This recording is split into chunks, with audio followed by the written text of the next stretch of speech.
Hi అండి. నేను మా కజిన్ వాళ్ళ ఇంటికి వెళ్ళానండి. అక్కడ టాప్ ఫ్లోర్‌లో ఉందండి.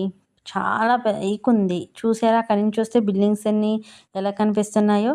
అసల ఉంది అక్కడి నుంచి వ్యూ అయితే ఒక రేంజ్‌లో ఉందండి. మా బాబు అయితే నేను స్విమ్మింగ్ చేసేస్తా మమ్మీ నన్ను వదులు అన్నట్టు బిహేవ్ చేస్తున్నాడు. ఆడెంత ఎంజాయ్ చేస్తున్నాడంటే మీరే చూడండి. వామ్మో! అసల ఎంత బావుందంటే ఆ పూల్ అసలు ఎంత సూపర్ అండి.